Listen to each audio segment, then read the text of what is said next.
Hello my dear students, আমি তোমাদের অরিত্রাস sir. আজকে যে বিষয়টা নিয়ে আমরা আলোচনা করব সেটা হচ্ছে, আমরা জানি যে আমাদের সেমিস্টার পরীক্ষা খুব সামনেই, এবং যার জন্য energy conservation and audit 6 semester electrical engineering এর পেপার, এর টোটাল সিলেবাসে যেগুলো ইম্পর্টেন্ট এবং টোটাল সিলেবাস থেকে আমরা যে ধরনের এমসিকিউ বা যে ধরনের ব্রড কোশ্চেনগুলোকে আমরা খুব গুরুত্ব সহকারে পড়বো, সেগুলো নিয়ে আমরা আজকে আলোচনা করব। তো আমরা যদি চ্যাপ্টার ওয়াইজ করি, দেখি বিষয়টা, তাহলে শুরুতেই হচ্ছে কি এনার্জি কনজারভেশন বেসিক। এখানে আমরা কি পাচ্ছি, কিছু এমসিকিউ দেখতে পাচ্ছি। শুরুতেই দেখতে পাচ্ছি, which of the following is an example of secondary energy. অবশ্যই কি সেকেন্ডারি এনার্জি কি, যেটা প্রাইমারি এনার্জি থেকে আমরা পাই, that is electricity. The bureau of energy efficiency operates under which ministry. অবশ্যই মিনিস্ট্রি অফ পাওয়ার, কারণ মিনিস্ট্রি অফ পাওয়ারই থেকেই আমরা ব্যুরো অফ এনার্জি এফিসিয়েন্সি বা বিই পাই, যার থেকে আমরা বিভিন্ন স্টার রেটিং বা লেবেলিংসটা করতে পারি। একই দেখো পরের কোশ্চেনটাতেই দেখতে পাচ্ছি, star levelling of appliances is India administered by কি, bureau of energy efficiency. The energy conservation act come into force in which year, 2001। কারণ এটা জাস্টিফিকেশন তোমরা কি দেবে, যে এই এনার্জি কনজারভেশন একটা কেন এই সময় এলো? কারণ এই সময় যে এফিশিয়েন্টলি এনার্জিকে ইউজ করার প্রয়োজনীয়তা বাড়লো, কারণ কি হিউজ এনার্জি ডিম্যান্ড বাড়লো। ঠিক আছে, পপুলেশনে বাড়ার সঙ্গে সঙ্গে এনার্জি ডিম্যান্ড বাড়লো, এবং সেই জন্য কি আমার হলো, এনার্জি কনজারভেশন এবং অডিটের প্রয়োজন এলো। এবার আসছি কি আমরা, ইন্ডিয়াতে এনার্জি ডিম্যান্ড সাপ্লাই গ্যাপ কেন তৈরি হয়, মেনলি কি কারণে তৈরি হয়? Rapid demand growth according to the supply expansion. Demand growth প্রচুর পরিমাণে বাড়ছে, সেই জন্যই আমাকে কি করতে হচ্ছে, ডিম্যান্ড সাপ্লাই গ্যাপটাকেও তৈরি হচ্ছে, এবং যেটাকে আমাকে মিট আপ করাতে হচ্ছে। প্রাইমারি এনার্জি সোর্স কি, অবশ্যই কি আমরা এখানে দেখতে পাচ্ছি ন্যাচারাল গ্যাস, এটাই প্রাইমারি এনার্জি সোর্স, যেখান থেকে আমি ইলেকট্রিক্যাল এনার্জি পাচ্ছি। Energy audit differs from energy conservation, কোন জায়গায় ডিফার করছে? এটা অপশন বি দেখছি আমরা, কি audit identify the energy losses and conservation implement the corrective action. অডিটের মাধ্যমে আমরা কি দেখতে পাবো, যে লসেস কত বেশি হচ্ছে, এবং কনজারভেশন অ্যাক্টের মাধ্যমে কি করতে পারবো, আমরা সেটাকে লসেসটাকে মিনিমাইজ করতে পারবো, এবং কিছু কি করতে পারবো, কারেক্টিভ অ্যাকশন নিতে পারবো, যেটা করে আমরা কারেক্ট করতে পারি। The concept of star levelling primary benefits কি, স্টার লেভেলিং এর প্রাইমারি বেনিফিটস অপশন বি, এটা helping to choose energy efficient appliance to low electricity bills. আমরা এনার্জি এফিসিয়েন্ট, যেমন হচ্ছে এলইডি, বিএলডিসি ফ্যান, ঠিক আছে, ইনভার্টার, এসি, এগুলোকে আমরা ইউজ করব, করে আমরা কি করব, এতে হয়তো আমাদের ইনিশিয়াল কস্ট বাড়বে, বাট রানিং কস্ট কিন্তু মিনিমাইজ হবে। Explain the concept of energy conservation, energy audit, খুব ইম্পর্টেন্ট, হাইলাইট দেয়ার নিডস, এটা খুব ইম্পর্টেন্ট, এটা তোমরা দেখবে। Describe the role of BEE in energy conservation in India and explain the star লেভেলিং scheme. Star লেভেলিং স্কিম কি, স্টার লেভেলিং স্কিমটাকে কেন ইউজ করা হয়? এটা এনার্জি অ্যাক্ট আন্ডার অ্যাক্ট 2001 এটা ঠিক করা হয়, এবং এটা করার কারণই কিন্তু আমার হচ্ছে এনার্জি লসেস গুলোকে মিনিমাইজ করা, মানে অডিটিং করা properly. Discuss the energy scenario covering the primary and secondary energy demand supply position and natural কি কি ন্যাশনাল চেঞ্জেস হচ্ছে, মানে কি যে প্রাইমারি এনার্জি আর সেকেন্ডারি এনার্জির যে সিনারিও, মানে primary energy found the directly from nature, যেমন coal, crude, natural gas. Secondary energy হচ্ছে যেগুলো যেখান থেকে পাওয়া যাচ্ছে, electricity, LPG, petrol, diesel, hydrogen. তো আমরা চেষ্টা করছি কি, যে ডিমেন্ট সেক্টরে ইন্ডাস্ট্রিতে হচ্ছে, দেখো ইন্ডাস্ট্রি 45%, আমরা যদি এবিসি অ্যানালিসিস দেখে থাকি তাহলে দেখবো যে 45% হচ্ছে demand industry sector, residential 25%, transport 18%, commercial 8%, agriculture 4%। তাহলে এই প্রতিটা জায়গাতেই কিন্তু আমাকে কি করতে হবে, প্রপার অডিটিং করতে হবে। মানে কি, আমার প্রাইমারি এনার্জি হিসেবে যত বেশি আমি ন্যাচারাল রিসোর্সেসকে ইউজ করতে পারবো, তত বেশি কিন্তু আমি এফিসিয়েন্ট এনার্জিকে, মানে এনার্জি এফিসিয়েন্সিকে তত বেশি আমি ইনক্রিজ করতে পারবো। এবার আসছে কি খুব ইম্পর্টেন্ট, যে ইন্ডাস্ট্রিতে আমরা কিভাবে এনার্জি কনজারভেশন করব, এবং অডিটিং এর মাধ্যমে কিভাবে আমরা লসেস গুলোকে ফাইন্ড আউট করব।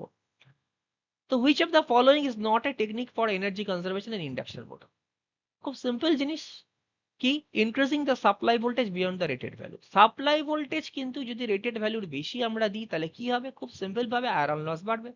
আয়রন লস বাড়া মানে তো এক কথায় লস বাড়া, তাহলে এটা কখনোই এফিশিয়েন্ট এনার্জি, মানে technique for energy conservation induction মোটরে হতে পারে না। তাহলে কখনোই আমরা কিন্তু সাপ্লাই ভোল্টেজকে বাড়াতে পারবো না। এতে কি হবে, আমার আমার আয়রন লস বাড়বে। এতে আমার পোটেনশিয়াল গ্রেডিয়েন্ট কি হবে, ব্রেকডাউন হতে পারে ইনসুলেশনের। অপারেটিং এ ডেল্টা উন induction motor in star mode, star মোডে ইউজ করলে কি হবে, মানে মানে কেন ইউজ করবো এনার্জি কনজাম্পশনের জন্য, এই এনার্জি কনজারভেশন বা অডিট করে যেটা আমরা পাচ্ছি এনার্জি কনজারভেশন, কেন করবো এই মেথডটা ইউজ করে? কারণ এটা কি করবে, এটা অ্যাকচুয়ালি টার্মিনাল ভোল্টেজকে রিডিউস করবে এবং যার জন্য আয়রন লস কি হবে, রিডিউসড হবে। An automatic power factor controller কেন ইউজ করব, এটা দেখো অপশন বি আছে, automatically maintain the power factor near unity by switching the capacitor. আমাদের চেষ্টাটা কি, আমরা দেখছি যে আমাদের ম্যাক্সিমাম যে লোডস গুলো আছে প্রতিটাই কিন্তু ইন্ডাকটিভ লোড। আমাদের ইন্ডাকটিভ লোডকে কি করতে হবে, মিনিমাইজ তো আমরা করতে পারবো না, সবই তো ম্যাক্সিমাম তো ইন্ডাস্ট্রিতে মোটরই চলছে। তাহলে আমাকে পাওয়ার ফ্যাক্টর কারেকশন করতে হবে। পাওয়ার ফ্যাক্টর কারেকশনের জন্য আমায় ক্যাপাসিটর ব্যাংক ইউজ করতে হবে। এবং এই যে ক্যাপাসিটর ব্যাংক আমরা ইউজ করছি, সেটাকে আমরা অটোমেটিক্যালি, মানে যখনই দেখবো যে পাওয়ার ফ্যাক্টর ড্রপ করছে, সঙ্গে সঙ্গে ক্যাপাসিটর ব্যাংকগুলোকে আমরা কি করব, সিস্টেমে ইনসার্ট করব। এবং ইনসার্ট করে ক্যাপাসিটর ব্যাংকে ইনসার্ট করে আমরা পাওয়ার ফ্যাক্টরকে কারেকশন করব বা পাওয়ার ফ্যাক্টরকে ইনক্রিজ করব। ভিএফডি কি করবে, দেখো এখানে আছে অপশন বি, যে এটা basically to the cube of the speed, and so small the speed reduction that gives large energy savings, মানে স্পিড কে কমাবে অ্যাকচুয়ালি ভিএফডি, ফ্রিকোয়েন্সি কন্ট্রোল করে স্পিড কে কমাবে, তাতে আমার কি হবে, এনার্জি কনজারভেশন হবে। অ্যামরফাস কোর ট্রান্সফরমারে কেন ইউজ করব, অ্যামরফাস কোরটা কি অ্যাকচুয়ালি, এটা নো লোড লসকে মিনিমাইজ করবে, মানে এটা একটা খুব ভালো ম্যাগনেটিক মেটেরিয়াল, বা আমরা বলতে পারি ফেরো ম্যাগনেটিক মেটেরিয়াল, যার পারমিয়াবিলিটি অনেক বেশি, রিটেনটিভিটি অনেক বেশি। তাহলে এই ধরনের মেটেরিয়াল যদি আমরা ইউজ করি, তাহলে কি হবে, আমার যদি সিআরজিওর বদলে যদি আমরা অ্যামরফাস কোর ইউজ করি, বা তাহলে আমার আয়রন লসটা মিনিমাইজ হবে। The main purpose of soft স্টার্টারটা কি, সফট স্টার্টার কি করবে, এটা ইনরাশ কারেন্টকে মিনিমাইজ করবে। ইনরাশ কারেন্ট মিনিমাইজ হলে আমার আইস্কোয়ার লসটা কম হবে, অ্যান্ড মেকানিক্যাল স্ট্রেস স্টার্টিং এ আমার কম হবে। And intelligent power factor controller, এটা কি, এটাও দেখছি যে আমরা ইন্টেলিজেন্ট পাওয়ার ফ্যাক্টর কন্ট্রোলার মানে কি, যেটা মাইক্রোপ্রসেসর বেসড, মানে সেখানে কোনো রেজিস্টিভ পার্ট আমার নেই। তাহলে যত আমরা স্মার্ট বা ইন্টেলিজেন্ট পাওয়ার ফ্যাক্টর কন্ট্রোলার ইউজ করবো, যেই পাওয়ার ফ্যাক্টরটা রিডিউস হবে, অটোমেটিক্যালি কি করবে, এ পাওয়ার ফ্যাক্টরকে ইনক্রিজ করার জন্য ক্যাপাসিটর ব্যাংক বা ক্যাপাসিটিভ লোডকে কি করবে, সুইচ অন করবে। তাহলে এতে আমার কি হবে, পাওয়ার ফ্যাক্টর কারেকশনটাও বেটার হবে, ইন টাইম হবে, প্রপার হবে, এবং লসেস কি হবে, মিনিমাইজ হবে। এবার দেখছি আমরা কি, which of the following energy conservation equipment is most effective for a variable speed pump application? অবশ্যই ভিএফডি। ভিএফডি কি করে, কেন এটা, কারণ এ অ্যাকচুয়ালি মানে স্পিডকে কন্ট্রোল করে এবং 25 থেকে প্রায় 50% অব দি এনার্জিকে সেভিংস করে। তারপরে যদি আমরা দেখি, describe the various energy conservation technique applicable in induction motor. কি, পাওয়ার কোয়ালিটিকে ইমপ্রুভ করতে হবে, মোটরকে সার্ভে করতে হবে, কোন মোটর ইউজ করছি, ঠিক আছে, লোড ম্যাচিং করতে হবে, মিনিমাইজ টু দ্য রানিং কারেন্টকে মিনিমাইজ করব। ম্যাক্সিমাম আমরা চাইবো স্টার মোডে অপারেট করতে ডেল্টা মোডের জায়গায়। রিওয়াইন্ডিং করলে কি হবে, আইস্কোয়ার লস মিনিমাইজ হবে। এনার্জি এফিসিয়েন্ট মোটর মানে বিএলডিসি মোটর বা ব্রাশলেস ডিসি মোটর, এগুলো আমরা বেশি ইউজ করব। ভিএফডি ইউজ করব স্পিড কন্ট্রোলের ক্ষেত্রে, এবং পিরিয়ডিক মেনটেনেন্স, যেমন কি যেটাকে আমরা বলি আর কি প্রেডিক্টিভ মেনটেনেন্স, কারেক্টিভ মেনটেনেন্স, এইগুলোকে আমাকে বেশি করে করতে হবে। ট্রান্সফরমারে কি আছে, সবার আগে যেটা করতে হবে, load sharing, that is the parallel operation. Insulation check করতে হবে।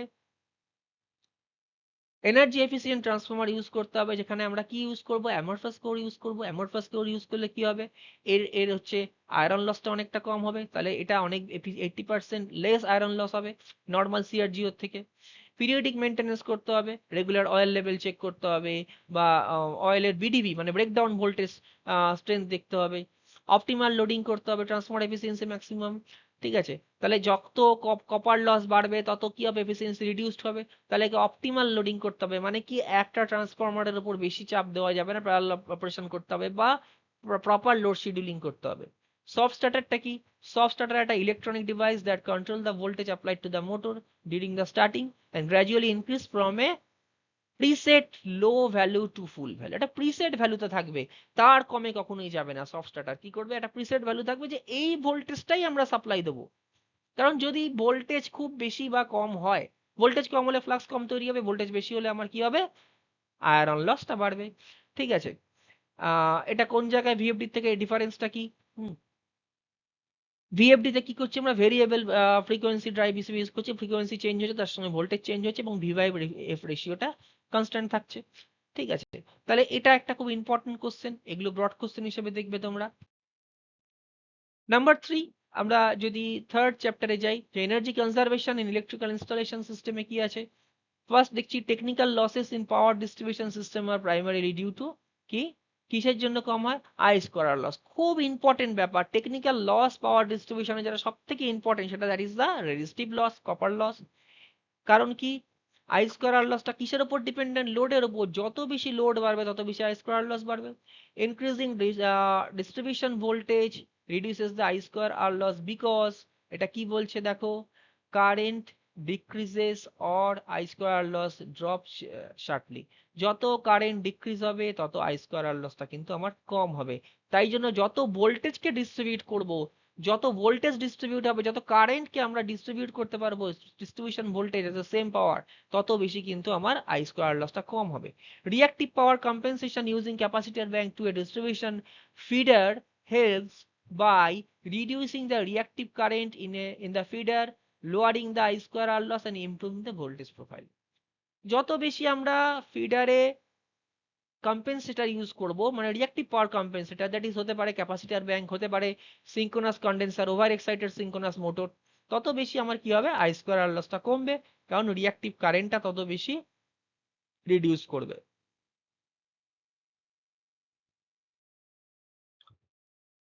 Which temper lamp type provide the highest efficiency, এটা দেখতে পাচ্ছি আমরা এলইডি ল্যাম্প, এলইডি ল্যাম্পে আমার এফিসিয়েন্সি অনেক বেশি।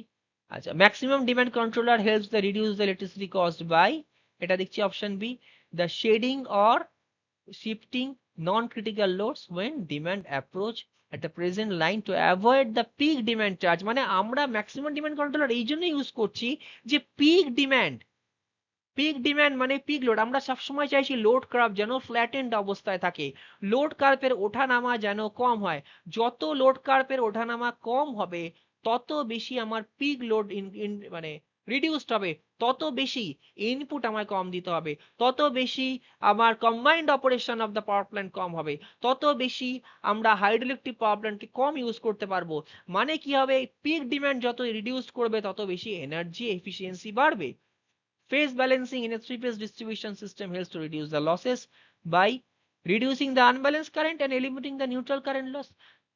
ব্যালেন্স কন্ডিশনে আমরা সবসময় চাইবো থ্রি ফেজ লোডে যে লোড ইম্পিডেন্স গুলো কানেক্ট করা আছে they are always in the balance condition, that means V equals to I into Z. If the impedance will be balanced, that means we know that the supply voltage is always constant, so we have to constant the load current. When it will happen, if we equal the load impedance, so যদি আমরা load ইম্পিডেন্সকে equal রাখতে পারি তাহলে neutral দিয়ে কারেন্টটা কম flow করবে, তাহলে neutral current লসটা কম হবে আমার, এবং আমরা প্রপার এফিসিয়েন্টলি লাইনটাকে ইউজ করতে পারবো। KVAR controller is use to electrical installation to automatically maintain the reactive power compensation at the required level. KVAR controller কি করবে, রিঅ্যাক্টিভ পাওয়ার কম্পেনসেশন মানে আমার যদি বেশি পরিমাণে ল্যাগিং ভার অ্যাবজর্ব হয় তাহলে লিডিং ভারকে বেশি পরিমাণে কি করবে, ডেলিভার করে পাওয়ার ফ্যাক্টরকে ইউনিটির কাছাকাছি রাখার চেষ্টা করবে। Active harmonic filter in an electrical installation is used to cancel the harmonics current generated by the non-linear loads and reducing the losses and heating. Non-linear load যত বেশি ইউজ করব তত বেশি আমার কি হবে, হারমোনিক্স আসবে। হারমোনিক্স আসা মানে কি, that will be not the 50 Hz frequency, it will be the 1/3, 1/5 or 1/7 odd frequency, এবং যেগুলো কি করবে সিস্টেমে লস বেশি তৈরি করবে। তাহলে এই রিডিউসিং, এই লসটাকে রিডিউস করতে পারবো বা হিটিংটাকে আমরা রিডিউস করতে পারবো। Differentiate between the technical losses and commercial losses in a power distribution system. তাহলে টেকনিক্যাল লসেস মিন্স কি, that is the I square loss due to the heating of the conductors, cable, non iron loss, eddy current loss, hysteresis loss. These the electrical losses, these are the technical losses. আর commercial loss বলতে কি, the non technical losses, the electric bill, the direct for the tapping, ঠিক আছে, তারপর হচ্ছে motor tampering, metre tampering, ঠিক আছে, unwanted supplies বা আনম্যানেজ সাপ্লাই বা বিলিং এরর, এইগুলোর জন্য যে লসেসটা হচ্ছে, that is the non technical losses, these are the commercial losses. Describe the energy conservation technique in lighting scheme with the example কি কি আছে, replacing the incandescent lamp, fluorescent lamp by the LED, ঠিক আছে, use the energy efficient lamp like the LED, electronic ballast, daylight integrated with the sensor, মানে আমরা LDR use করব, যে অন্ধকার হয়ে গেলে অটোমেটিক্যালি লাইট জ্বলবে, ঠিক আছে। এইগুলো প্রত্যেকটা কিন্তু ইনিশিয়াল কস্ট বেশি পড়বে আমার, কিন্তু এর রানিং কস্টটা কিন্তু লোয়ার হবে। Separate the transformers and servo stabiliser, zonal and task lighting, আচ্ছা lighting, regular maintenance. Regular maintenance মানে কি, যত বেশি মেনটেনেন্স ফ্যাক্টর আমার বাড়বে তত কিন্তু ডেপ্রিসিয়েশন বা লসেস কম হবে। If the maintenance factor is increase then the depreciation factor will be reduced. What is the demand side management or DSM? Explain its objective, technique and the significance of energy conservation. DSM define a coordinate set of utility, মানে কি এই DSM টা কি এবং এটার objective কি, তাহলে এর অ্যাকচুয়ালি এর কি কি কি অবজেক্টিভ কি কি আছে, যে রিডিউস দ্য পিক ডিমান্ড, আমাকে মেইনলি মনে রাখতে হবে পিক ডিমান্ডকে আমরা রিডিউস করব এবং বেস ডিমান্ডকে আমরা বাড়াবো, ঠিক আছে। Reduce the energy cost for the consumer, improve the load factor, improve the power factor, this are the mainly objectives. তাহলে আমরা থার্ড চ্যাপ্টারে দেখলাম এইগুলো। ফোর্থ চ্যাপ্টারে আসছি আমরা energy conservation through cogeneration and tariff. এটা খুব ইম্পর্টেন্ট। মানে কোজেনারেশন মানে কি, combined generation of the heat and coal, বা আমরা যদি বলি যে যে ফুয়েলটা ইউজ করছি, তাহলে কোজেনারেশন সিএইচপি, তাহলে এটা কি আছে, option B, simultaneous generation of the electricity and mechanical energy using the thermal energy from a single heat. আমার মেন উদ্দেশ্য হচ্ছে যে ইলেকট্রিক পাওয়ার জেনারেশনের সময় যে পরিমাণ হিট প্রডিউসড হচ্ছে সেই হিটটাকে রিইউজড করা, এটাই হচ্ছে আমার main objective. In a topping cycle the cogeneration system the sequence of energy is, এটা কি আছে, electricity first, then waste heat recover and then the thermal process. আর বটমিং সাইকেলের ঠিক উল্টোটা, high temperature process heat is first, waste heat then electricity. তাহলে এই দুটো কিন্তু আমাকে খুব মনে রাখতে হবে, topping cycle and bottoming cycle. Which tariff structure specially charge a premium rate during the peak hours? খুব সিম্পল, এটা কি হবে, টিওডি ট্যারিফ মানে টাইম অফ ডে, মানে ওই সময় ওই অবস্থায় যে পরিমাণ পাওয়ার ফ্যাক্টর ছিল, যে পরিমাণ পিক ডিমান্ড ছিল, তার উপর ডিপেন্ড করে যে ট্যারিফটা হবে। Improving the power factor industrial installation reduce the electricity bill. এটার কারণটা কি, অবশ্যই reducing the kVA demand by lowering the demand and avoiding the power factor penalty. মানে আমরা সবসময় পাওয়ার ফ্যাক্টরকে যদি ইমপ্রুভ করি তাহলে পাওয়ার ফ্যাক্টরের জন্য আমাকে পেনাল্টি দিতে হচ্ছে না। মানে আমরা চাইবো যাতে ইন্ডাকটিভ লোড যেহেতু বেশি হচ্ছে, তাহলে আমরা ক্যাপাসিটিভ লোডকে লাগিয়ে পাওয়ার ফ্যাক্টরকে নিয়ার টু দ্য ইউনিটি করতে। Gas turbine cogeneration systems are particularly suitable when, এখানে অপশন বি আছে, high temperature process heat is required. Gas turbine cogeneration মানে কেন করব কোজেনারেশনটা, অ্যাকচুয়ালি যে হিটটা প্রডিউস হচ্ছে, যেটাকে আমরা বলছি অ্যাকচুয়ালি এক্সস্ট বা যেটাকে আমরা ফ্লু গ্যাস বলছি, এটাকে আমরা আবার রিইউজ করব। Load factor is a electrical system defines as, এটা কি হবে, এটা খুব সবাই আমরা জানি, average load to the maximum demand. Application of tariff system is reduce energy bill includes which is the following, কি কি হতে পারে দেখা যাক, shifting the loads of peak hours to benefit from the lower TOD. Cogeneration কে explanation, cogeneration বলতে কি বোঝায়, এটা খুব ইম্পর্টেন্ট, তোমরা পড়বে কি কি কনসেপ্ট আছে, কি কি তার টাইপস আছে, and factors governing the selection of the cogeneration system. ঠিক আছে, কত রকমের হয়, টাইপ গুলো কি, কোজেনারেশন কি, তা কি তার অ্যাডভান্টেজ,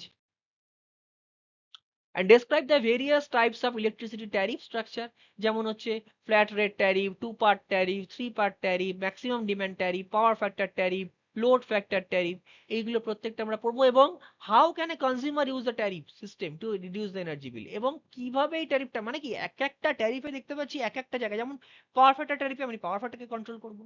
ঠিক আছে, টু পার্ট ট্যারিফের মধ্যে কি কি আসছে, একটা হচ্ছে ম্যাক্সিমাম ডিমান্ড আসছে, একটা হচ্ছে ভেরিয়েবল, মানে একটা হচ্ছে আমার ফিক্সড কস্ট, একটা হচ্ছে ভেরিয়েবল কস্ট। তাহলে ভেরিয়েবল কস্টকে রিডিউস করব, করে আমরা কি করব, পাওয়ার কনজাম্পশনকে কমাবো, আমরা এফিশিয়েন্টলি এনার্জিকে ইউজ করতে পারবো।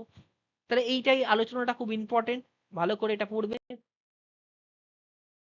এবারে আসছি আমরা last chapter, that is the energy audit and energy audit of electrical system. অডিটিংটা কি করে করব, যে কিভাবে আমরা লসেসটাকে ফাইন্ড আউট করব।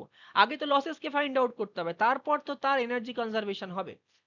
So as per the Energy Conservation Act, energy audit is defined as the option B বলছে the verification, monitoring, analysis of the energy used into identify the conservation opportunities and submit a technical report.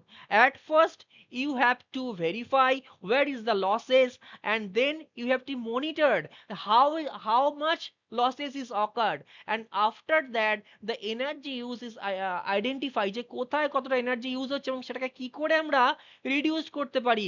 আউটপুটকে same রাখবো, কিন্তু output কিন্তু change হবে না। এটাকে সবার আগে find out করতে হবে, এবং তার কি কি অপরচুনিটিস আছে এবং তার ডিটেল টেকনিক্যাল রিপোর্ট তৈরি করতে হবে। তো that is the energy conservation act, এবং এটাই হচ্ছে এনার্জি অডিট। এবিসি অ্যানালিসিস কি, খুব ইম্পর্টেন্ট। এবিসি অ্যানালিসিস মানে আমরা কি করব, আলাদা আলাদা ভাবে কনজিউমারকে ভাগ করব। A for industrial consumer, B for commercial consumer, C for domestic consumer. এবং আমি এখান থেকে এটাই দেখব যে কোন কনজিউমারদের জন্য আমার এই অ্যানালিসিসটা বেশি দরকার, কোন কনজিউমারদের জন্য সব থেকে বেশি দরকার হচ্ছে ইন্ডাস্ট্রিয়াল কনজিউমারদের জন্য, দেন কমার্শিয়াল কনজিউমারদের জন্য, এবং নন ইম্পর্টেন্ট কাদের জন্য, ডোমেস্টিক কনজিউমারদের জন্য। ঠিক আছে, এই যে দেখা যাচ্ছে, দেখো বি নম্বর দেওয়া হয়েছে, a small number of high consumption items, a category accounts the bulk of energy, and then B and C.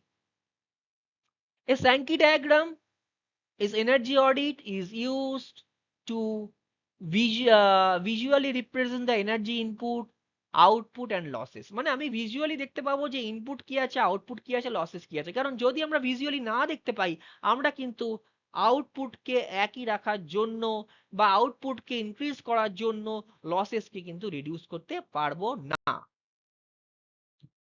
না হচ্ছে সিম্পল payback period বা SPP of an energy conservation measures is calculated as option B, দেখো capital investment by annual energy cost savings. Total একটা সিস্টেমে কত টাকা আমি invest করছি, এবং সেখান থেকে আমরা মানে প্রজেক্টেড বা প্রপোজড যে সেভিংসটা আমরা বার করতে পারছি, যে এতটা সেভিংস হবে, এবং সেই সেভিংস এর জন্য অ্যানুয়ালি কত সেভিংস থেকে আমি কতটা অ্যানুয়ালি ইন রুপি কতটা সেভ করতে পারছি, মানে নট এনার্জি, সেই পার ইউনিট এনার্জির যে ট্যারিফ তাকে দিয়ে যদি আমরা অ্যানুয়াল এনার্জি সেভিংসকে গুণ করি, তাহলে আমরা কি পাচ্ছি, অ্যানুয়াল এনার্জি কস্ট সেভিংস। তাহলে এই দুটো রেশিওকে আমরা বলছি কি, simple payback period or SPP. A work through the preliminary energy audit is best described as, এটা কি দেখতে পাচ্ছি, rapid visual inspection survey to identify the obvious energy wastage and prioritize area for the detail audit। মানে আমাকে mainly কি করতে হবে, ওয়েস্টেজকে কমাতে হবে প্রায়োরিটি বেসিস।